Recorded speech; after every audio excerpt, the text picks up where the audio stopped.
तो आज का ये वीडियो डेडिकेट किया जाता है to one and only graph.js को।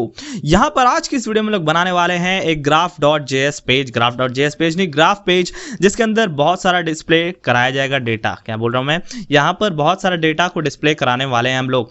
तो यहाँ पर आप लोगों को जो देखने को मिल रहा है, यहाँ पर कोई डेटा नहीं दिखाया जा रहा है, लेकिन आज की इस वीडियो में आप लोगों को ये भी बताऊंगा किस तरह से आप लोग डेटा डिस्प्ले करवाएंगे। और यहाँ पर ये देखिए, ये आइकन्स है। तो मैंने इसके पिछले वीडियो में मैंने आप लोगों को बताया था किस तरह से आप लोग ग्राफ्स बना सकते हैं, वो भी graph.js के मदद से। तो आप लोग डेटा को लाएंगे, डेटा की मदद से ग्राफ बनाएंगे और यहाँ पर इस सारे आइकन को हटाकर ग्राफ्स, एक्चुअल ग्राफ्स यहाँ पर लगा देंगे। तो चलिए देखते हैं किस तरह से इस पेज के टेम्पलेट को डिजाइन करना है। तो आइए, तो यहाँ पर सबसे पहले हम लोग कूदेंगे graph.js वाले पेज के अंदर। वो कहाँ पर प्रेजेंट है, तो यहाँ पर आप लोग के src फोल्डर के अंदर कंपोनेंट्स फोल्डर है, जिसके अंदर graph.js प्रेजेंट है। और बाय द वे, अगर आप लोगों को नहीं पता तो ये रिएक्ट प्रोजेक्ट है। अगर आप लोग ये पहला वीडियो देख रहे हैं तो एक रिएक्ट प्रोजेक्ट है जिसका पूरा प्लेलिस्ट है। तो आप लोग क्या करना है, जाना है उस प्लेलिस्ट को एक्सेस कर लेना है, जो कि react.js का प्लेलिस्ट है। तो उसके अंदर सब कुछ आप लोगों को समझ में आएगा स्टार्टिंग से। तो यहाँ पर देखते हैं कैसे क्या किया गया है। यहाँ पर सिंपल सा एक पेज है, जिस पेज है क्या, एक फाइल है graph.js के नाम से बनाया गया, जो कि कंपोनेंट्स फोल्डर के अंदर में है। तो रिएक्ट को हम लोग यहाँ पर सबसे पहले इंपोर्ट कर ले रहे हैं और यहाँ पर CSS के मदद से, CSS कहाँ से ला रहे हैं हम लोग, CSS फोल्डर के अंदर graph.css नाम का एक फाइल प्रेजेंट है, जहाँ से हम लोग क्या ला रहे हैं, CSS को। अब उसके बाद यहाँ पर एक फंक्शन बना हुआ है जिसका नाम है ग्राफ, और जिसके अंदर कुछ प्रॉप्स आ रहा है, यानी कि कुछ वैल्यूज आ रहा है। वो कैसे आ रहा है वो भी देखेंगे। और यहाँ पर इसी फंक्शन को लास्ट में एक्सपोर्ट भी कर दिया जा रहा है। बहुत बड़ा सा पेज हो गया। यहाँ पर देखिए एक्सपोर्ट डिफॉल्ट ग्राफ। तो हम लोग इस एक्सपोर्ट क्यों करते हैं, ताकि हम लोग दूसरे पेजेस के अंदर इसको इस्तेमाल कर सकें। और उसके बाद यहाँ पर रिटर्न स्टेटमेंट के अंदर बहुत लंबा सा कोड लिखा गया है। तो मैं काम करता हूँ, सबको मिनिमाइज कर देता हूँ थोड़ी देर के लिए, ताकि क्लीन लगे। हम लोग यहाँ पर पहले वाले डिफ को देखेंगे। यहाँ पर पहला डिफ थोड़ा इंटरेस्टिंग है, ध्यान से देखिएगा। यहाँ पर देखिए ये डेटा आ रहा है एज अ प्रॉप। तो हम लोग यहाँ पर app.js से क्या भेज रहे हैं, कुछ वैल्यूज भेज रहे हैं। कैसे भेज रहे हैं, यहाँ पर आप लोगों को याद होगा कि यहाँ पर हमने एक ऑब्जेक्ट बनाया था, जिसके मदद से हम लोग जो डैशबोर्ड है यहाँ पर इसके वैल्यूज को भी डिस्प्ले करवा रहे थे। और वही वैल्यू जो कि हम लोग को कॉइन API की मदद से लाना है, वहीं पर हम लोग एक ऑब्जेक्ट का इस्तेमाल कर रहे हैं। तो ऑब्जेक्ट हमने डमी ऑब्जेक्ट को इस तरह से बना रखा है, जिसके अंदर कुछ वैल्यूज, नकली वैल्यूज दिया गया है। तो आप लोगों को इसको रिप्लेस करना है, किसके, कॉइन API से जो डेटा आने वाला है उससे रिप्लेस कर देना। बाद बाकी काम सारा सेम रहने वाला है, जो कि मैंने आप लोग बता दिया कॉइन API का इस्तेमाल किस तरह से करना है। तो यहाँ पर ये ऑब्जेक्ट है, जिसके जगह मैं दोबारा बोल देता हूँ, जिसके जगह आप लोगों को रिप्लेस कर देना कॉइन API का जो डेटा है, ठीक है। अब उसके बाद यहाँ पर देखिए ग्राफ, जो राउट ग्राफ है स्लैश ग्राफ के अंदर हम लोग जाते हैं, तो उसके अंदर हम लोग ग्राफ वाले कंपोनेंट को कॉल करें। और उसके अंदर हम लोग क्या भेज दे रहे हैं, क्या भेज रहे हैं हम लोग, OBJ भेज रहे हैं, जो कि हमारा यहाँ पर ये ऑब्जेक्ट है। तो इससे होगा क्या कि हम लोग app.js के अंदर जो ऑब्जेक्ट बना रखे हैं उसका डेटा हम लोग यहाँ पर भेज पा रहे हैं। और किस नाम से यहाँ पर हम लोग भेज रहे हैं, ध्यान से देखिए, यहाँ पर डेटा के नाम से भेज रहे हैं। तो हम लोग जब भी इसको एक्सेस करेंगे तो यहाँ पर ये जो हमने यहाँ पर पैरामीटर मेंशन कर रखे हैं, यहाँ पर कुछ भी आप दे सकते हैं डेटा की जगह। तो डेटा डॉट यहाँ पर क्या आ रहा है, मतलब डेटा के नाम से ही भेजा है हमने। तो डेटा डॉट डेटा और उसके बाद यहाँ पर मैप। तो यहाँ पर ये क्या किया गया है, यहाँ पर एक डिव है जिसका क्लास नेम यहाँ पर एनालाइज ग्राफ रखा गया है। और उसके बाद यहाँ पर हम लोग पूरा स्क्रिप्ट लिख रहे हैं। स्क्रिप्ट के अंदर क्या है कि डेटा डॉट डेटा मैप, उसके बाद हम लोग यहाँ पर एक एरो फंक्शन के अंदर एज अ पैरामीटर क्या भेज रहे हैं, आइटम। तो यहाँ पर क्या होगा कि आप लोगों का ये तो एक एरे है, ये जो हमारा है OBJ, ये हमारा एक एरे है।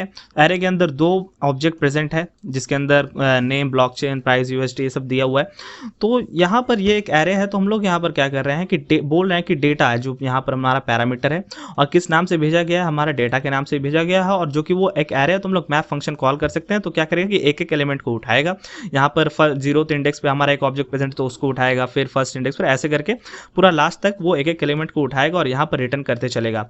तो यहाँ पर पहला एलिमेंट को जो उठाएगा तो एक रिटर्न करेगा ये पूरा ब्लॉक, जो यहाँ पर LI है, UL है, पूरा डब्बा रिटर्न करेगा। मैं क्या कहना चाह रहा हूँ, जैसे पहला वाले एलिमेंट को उसने उठाया जो कि 0th इंडेक्स पर प्रेजेंट है, तो वो एक बॉक्स बनाएगा कुछ इस तरह से, तो यहाँ पर रिटर्न कर देगा।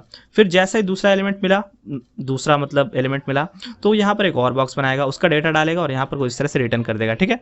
तो यहाँ पर वो जो डेटा है, यानी कि पहला वाला जो एलिमेंट का ऑब्जेक्ट है, मतलब यहाँ पर दिखाता हूँ मैं आप लोगों को app.js के अंदर ये जो पहला वाला ऑब्जेक्ट है, तो ये वाला ऑब्जेक्ट सबसे पहले क्या आएगा, आइटम के अंदर आ जाएगा। और उसके बाद रिटर्न स्टेटमेंट के अंदर हम लोग वो डब्बा बना रहे हैं, क्या, एक UL है, उसके अंदर एक LI है, एक एल आई नहीं है, दो एल आई, यहाँ पर ये एल आई और ये एल आई। और ये वाला जो एल आई है इसके अंदर हम लोग क्या बोल रहे हैं, item dot name. Item dot name यहाँ पर क्या है, आइटम डॉट नेम से हम लोग क्या मिल जाएगा, ब्लॉकचेन मिल जाएगा। तो यहाँ पर उसको हम लोग पी टैग में सेट कर दे रहे हैं। उसके बाद यहाँ पर देखिए डॉलर साइन लगा रहे हैं, उसके बाद हम लोग कुछ स्क्रिप्ट लिख रहे हैं यहाँ पर, item dot price USD dot to string dot सब स्ट्रिंग 0 से 10। तो यहाँ पर क्या हो रहा था कि मैं जब भी कॉइन एपीआई से डेटा को फेच कर रहा तो यहाँ पर जो वैल्यू आ रहा था बहुत लंबा आ रहा था, तो मैंने क्या किया, उसको स्ट्रिंग में कन्वर्ट किया और 0 से 10 तक ही वैल्यू से यहाँ पर पुट किया। बहुत ज़्यादा लंबा वैल्यू हो जाने से प्रॉब्लम हो जाता है, तो डेसिमल के बाद बहुत बड़ा वैल्यू आ रहा था, तो इसलिए मैंने क्या किया, यहाँ पर 0 से लेकर के 10 तक उसको सब स्ट्रिंग में डाल दिया, यानी कि उस स्ट्रिंग को छोटा कर दिया और यहाँ पर दिखा दिया। उसके बाद एक पी टैग है जिसका आईडी % दिया गया है। उसके बाद यहाँ पर एक आइकन लगाया गया है, आइकन क्या है, यहाँ पर ये एरो आइकन है। उसके बाद 3.8% यहाँ पर वैल्यू दिया गया है, और ये एक्चुअल वैल्यू नहीं है, आप लोगों को एक्चुअल वैल्यू लाना है और एक्चुअल वैल्यू यहाँ पर आपको दिखाना है। मार्केट डाउन हो रहा है तो वैल्यू डाउन जाएगा, मार्केट अप हो रहा है तो वो उस तरह से आपको वैल्यू देना है। यहाँ पर 3.1% का एरो अप एरो डाउन उस हिसाब से आपको दिखाना है। उसके बाद देखिए अब अपडेट इन 2 मिनट्स, आप लोग कितना देर में अपडेट हो रहा है एपीआई, आप लोगों को वो बता देना है। उसके बाद देखिए यहाँ पर एक एल आई है जो कि यहाँ पर एक ग्राफ को शो कर रहा है। ये जो हरा वाला ग्राफ आप लोगों को देखने को मिल रहा है, ये ग्राफ आप लोगों का इस एल आई के अंदर आ रहा है। तो यहाँ पर बेसिकली डिजाइनिंग में बहुत ज़्यादा कुछ नहीं, हम लोग डिस्प्ले फ्लेक्स करके क्या कर दे रहे हैं कि फ्लेक्स डायरेक्शन कॉलम कर दे रहे हैं। तो हो क्या रहा है कि ये सारा कॉलम में आ जा रहा है, यहाँ पर कुछ कुछ यहाँ पर हरा कलर डालना, ब्लैक कलर डालना, वो सब तो नॉर्मल सा बात है। और हम लोग ये जो यूएल है इस पर हम लोग डिस्प्ले फ्लेक्स लगा रहे हैं और फ्लेक्स डायरेक्शन रो कर रहे हैं, ताकि ये दोनों एल आई रो में आ जाए, जिसके कारण क्या हो रहा है, ये पूरा एक जो हमारा एलिमेंट है और यहाँ पर ये एलिमेंट है, दोनों रो में आ जा रहा है। यहाँ पर डिजाइनिंग में इसमें बहुत ज़्यादा कुछ नहीं, आप लोग इसका डिजाइनिंग कर लेंगे। मैं अभी डिजाइनिंग भी आप लोगों को दिखा दूंगा किस तरह से किया गया है। उसके बाद देखिए एक और डिव है जिसके अंदर ग्राफ नाम दिया है, जिसका क्लास नेम यहाँ पर ग्राफ है और यहाँ पर यूएल के अंदर कुछ इस तरह से डिजाइनिंग पार्ट दिया गया है। तो यहाँ पर ये बेसिकली हमारा ये जो आप लोगों का जो यहाँ पर ये आइकन देखने को, ये एक्चुअल में आइकन है। आप लोगों को क्या करना है कि जहाँ जहाँ यहाँ पर ग्राफ का आइकन दिखा हुआ, जैसे यहाँ पर ये हरा वाला आइकन है, तो यहाँ पर आप लोगों को एक एक्चुअल ग्राफ बना लेना है, डेटा लेकर के आना है एपीआई से और एक्चुअल ग्राफ बना लेना है graph.js की मदद से, जो कि बहुत ज़्यादा ईजी है, जो कि मैंने आप लोगों को बता दिया इसके पिछले वीडियो में, तो आप लोग देख लीजिएगा। और यहाँ पर इस आइकन्स को रिप्लेस करके आप लोगों को यहाँ पर ये ग्राफ डाल देना है। यहाँ पर जितना जगह भी ग्राफ देख रहा है आप लोगों को उस तरह से ग्राफ डाल देना है। तो अब यहाँ पर ये डब्बा को हम लोग बनाने वाले हैं, किस तरह से देखते हैं। तो यहाँ पर देखिए एक यूएल है, यूएल के अंदर शेयर्स ओन, यहाँ पर 20, फिर डेट दिया गया है कुछ, उसके बाद यहाँ पर आइकन है, फिर आप लोगों का अवेलेबल 20 दिया गया है। तो यहाँ पर देखिए शेयर्स ओन, फिर यहाँ पर एक डेट है, फिर यहाँ पर एक आइकन है और यहाँ पर अवेलेबल 20 लिख दिया गया है। तो एक यूएल ये हो गया। फिर यहाँ पर ग्राफ 2, यहाँ पर ये वाला जो डब्बा है आप लोगों का, ये भी कुछ इसी सिमिलर टाइप से बन रहा है। उसके अंदर एक एल आई है जिसके अंदर प्राइस मेंशन किया गया है, एक पी टैग है जिसके अंदर 2 बटन वीक और मंथ का मेंशन किया गया है। यहाँ पर जैसे मैं यहाँ पर होवर करता हूँ तो यहाँ पर इस तरह से काम करता है ये। अब उसके बाद यहाँ पर क्या है कि एल आई ब्लॉकचेन, यहाँ पर ब्लॉकचेन लिख दिया गया, फिर एच आर टैग, यहाँ पर ये देखिए ब्लॉकचेन लिखा गया, फिर यहाँ पर एच आर जो कि यहाँ पर एक लाइन लेकर के आ जाता है। उसके बाद एक और एल आई है जिसके अंदर आप लोगों का ये जो ग्राफ का आइकन है, एक्चुअल आइकन है, जो कि फॉन्ट ऑसम से आया है, तो यहाँ पर ये आइकन लगा दिया जाता है। ठीक है, इतना हो गया। अब उसके बाद नीचे वाला जो चीज़ है, यहाँ पर ये थोड़ा सा ध्यान देने वाला चीज़ है, यहाँ पर बहुत कुछ है, तो मैं इसका CSS भी आप लोगों को एक्सप्लेन करूँगा कि किस तरह से मैंने इसको डिज़ाइन किया, ये बॉक्स को। तो ये देखने में बहुत ज़्यादा अच्छा लग रहा है, तो हम लोग इसको ध्यान से देखते हैं किस तरह से किया गया है। तो यहाँ पर देखिए एक क्लास नेम जिसका टेबल ग्राफ दिया गया है, इसके अंदर 2 यूएल प्रेजेंट है। मैं इसको मिनिमाइज करके आप लोगों को दिखाता हूँ। देखिए यहाँ पर ये 2 यूएल प्रेजेंट है। तो 2 यूएल क्यों प्रेजेंट है, आप लोगों का एक बॉक्स के लिए एक यूएल और ये दूसरा बॉक्स के लिए दूसरा यूएल। तो यहाँ पर उसके अंदर क्या हो रहा है कि हम लोग क्या बोल रहे हैं, एक एल आई है जिसके अंदर प्राइस टैग सी ऑल, यहाँ पर ऊपर में जो आप लोगों का ये मेंशन किया गया वो प्रेजेंट है। उसके बाद एक एल आई के अंदर ये पूरा mention, page name, visitor, click, new user, ये सब जो हेडिंग है आप लोगों का, देखिए page name, visitor, click, new user, ये हेडिंग आप लोगों का इस जगह पे दिया गया है। फिर उसके बाद एक एच आर लगाया गया है जिसके कारण एक लाइन आ रहा है। उसके बाद एल आई बाद बाकी के अंदर जितना सब है उसे सारा के अंदर पी टैग है और उसके अंदर कुछ कुछ वैल्यूज़ लिखा गया है।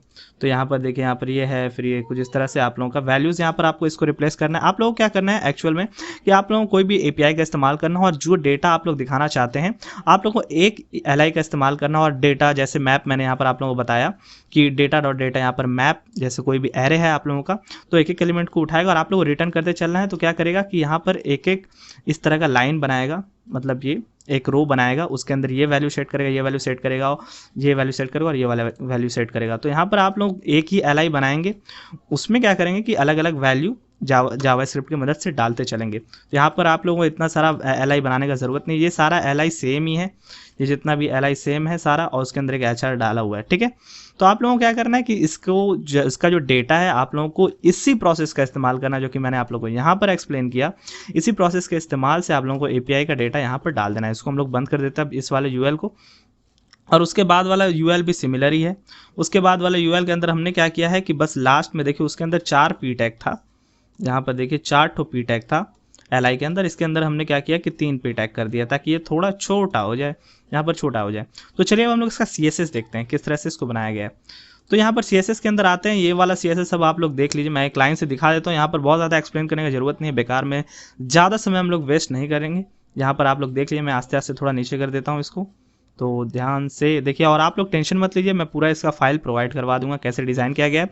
और इसके बाद हम लोग क्या करेंगे, मतलब यहाँ पर आप लोगों को मैं पूरा दिखा देता हूँ। उसके बाद हम लोग क्या करने वाले, वो जो लास्ट का 2 बॉक्सेज है वो चीज़ हम लोग देखेंगे किस तरह से बनाया गया है। मैं थोड़ा जल्दी जल्दी कर देता हूँ, एक काम करता हूँ, आप लोग पॉज कर करके ये सारा डिज़ाइनिंग कर लीजिएगा। और आप लोग यहाँ पर ध्यान ये भी रखिएगा कि यहाँ पर जो कोड है उसमें हो सकता है कि थोड़ा रिपीट हो गया हो, मैंने यहाँ पर हो सकता है रिपीट हो गया हो, तो आप लोग ध्यान से इसको कोड कर लीजिएगा। तो कुछ इस तरह से हो गया। अब हम लोग यहाँ पर क्या करेंगे कि इसको देखेंगे, यहाँ पर ये वाला जो हमारा लास्ट वाला 2 बॉक्सेज है टेबल ग्राफ के नाम से, उसको देखेंगे। तो यहाँ पर हम लोग आ जाते हैं और कंट्रोल F की मदद से यहाँ पर सर्च करेंगे हम लोग। यहाँ पर टेबल काम करते हैं, टेबल करते हैं सर्च, टेबल ग्राफ। देखिए यहाँ पर टेबल ग्राफ आ गया, जहाँ कहाँ से स्टार्ट है। तो यहाँ पर ये रहा टेबल ग्राफ हमारा, यहाँ से स्टार्ट है। इसको हम लोग क्रॉस कर देते हैं, यहाँ से देखते हैं। तो हम लोग ये वाला पूरा डिज़ाइनिंग देखने वाले हैं किस तरह से हो रहा है। तो टेबल ग्राफ हमारा क्या है, यहाँ पर टेबल ग्राफ कहाँ गया, इसको ये रहा टेबल ग्राफ हमारा एक डिव है। और डिफ का डिस्प्ले हम लोग फ्लेक्स कर रहे हैं, क्यों? क्योंकि डिफ के अंदर 2 यूएल प्रेजेंट है जो कि ये 2 बॉक्स को रिप्रेजेंट करता है। और डिस्प्ले फ्लेक्स का फ्लेक्स डायरेक्शन क्या रहता है, नॉर्मल डिफॉल्ट क्या रहता है, रो। तो क्या होगा कि ये दोनों रो में अरेंज हो जा रहा है, ठीक है। उसके बाद यहाँ पर टेबल ग्राफ यूएल, यानी कि दोनों यूएल को हम लोग टारगेट कर रहे हैं और यहाँ पर कुछ इस तरह का हम लोग डिजाइनिंग दे रहे हैं, जिसके अंदर बहुत ज़्यादा कुछ नहीं है। यहाँ पर मार्जिन लेफ्ट लिस्ट स्टाइल वगैरह दिया गया है। और यहाँ पर देखिए मार्जिन बॉटन ओवरफ्लो वाई स्क्रॉल, यहाँ पर स्क्रॉल किया गया है ओवरफ्लो वाई, यानी कि देखिए यहाँ पर मैं स्क्रॉल करता हूँ तो नीचे की तरफ जो भी आप लोगों का डेटा प्रेजेंट है वो देखने को मिल रहा है। तो यहाँ पर स्क्रॉल कर दिया गया है क्यों, ताकि वो सारा डेटा देखने को मिले। उसके बाद हम लोग पहले वाले यूएल को टारगेट कर रहे हैं, कैसे, UL NH child 1 nth of type 1। तो हम लोग पहले वाले यूएल को, यानी कि इस वाले डब्बा को हम लोग टारगेट कर रहे हैं, उसका विड्थ हम लोग 45 VW दे रहे हैं। और यहाँ पर जो दूसरा वाला यूएल है, इसका जो डिफॉल्ट विड्थ आ रहा है उतना ही रहने दे रहे हैं हम लोग। और यहाँ पर पोजीशन रिलेटिव का मतलब क्या है, जो एक्चुअल इसका पोजीशन था उससे अब हम लोग क्या कर रहे हैं, लेफ्ट में -2 दे रहे हैं। मतलब कि इसका जो एक्चुअल पोजीशन अगर हम लोग नहीं, जो मतलब यहाँ पर नॉर्मली इसका पोजीशन आता, मान लीजिए थोड़ा राइट की तरफ, इस तरफ से शुरू होता, तो हम लोग क्या करें, पोजीशन रिलेटिव दे रहे हैं। तो हम लोग क्या कर रहे हैं कि जो एक्चुअल पोजीशन है उसके रेस्पेक्ट में हम लोग लेफ्ट में थोड़ा सा घसकाना चाह रहे हैं, जो कि -2 VW हम लोग लेफ्ट की तरफ थोड़ा सा इसको घसका दे रहे हैं। अब यहाँ पर एक इंपॉर्टेंट चीज़ यहाँ पर आप लोगों को देखने को मिलेगा।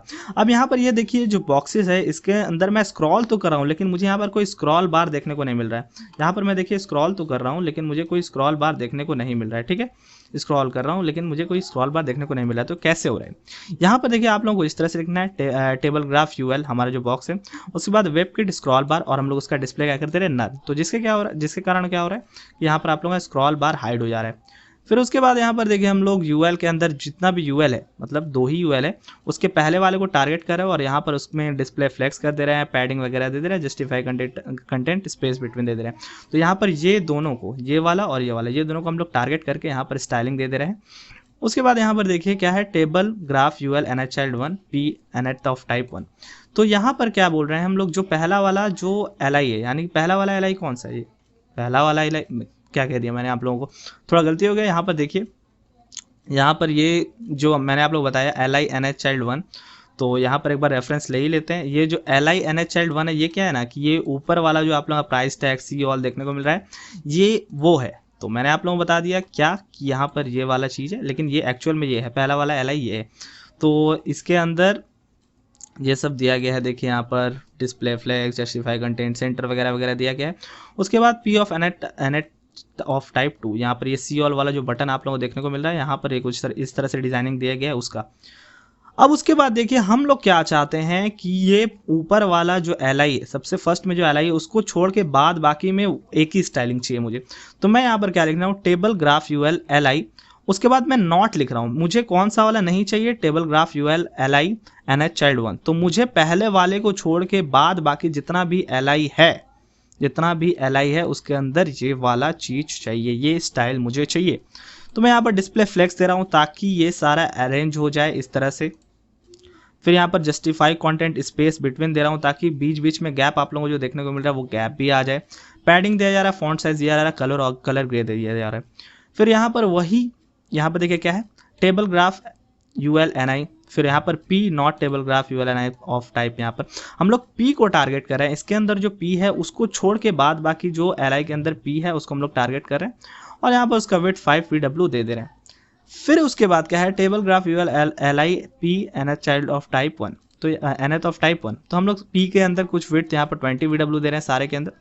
फिर यहाँ पर table graph ULNI child of type, यहाँ पर बैकग्राउंड कलर दे रहे हैं, यहाँ पर वाइट कलर दे रहे हैं यहाँ पर, और यहाँ पर देखिए HR का जो कलर है वो हम लोग क्या कर रहे हैं, ग्रे कर दे रहे हैं और यहाँ पर ओपेसिटी 0.4 कर दे। तो यहाँ पर ये LI आप लोगों को इस तरह से। तो आज की इस वीडियो में बस इतना ही, मिलते हैं इसके नेक्स्ट वाले वीडियो में, तब तक के गुड बाय।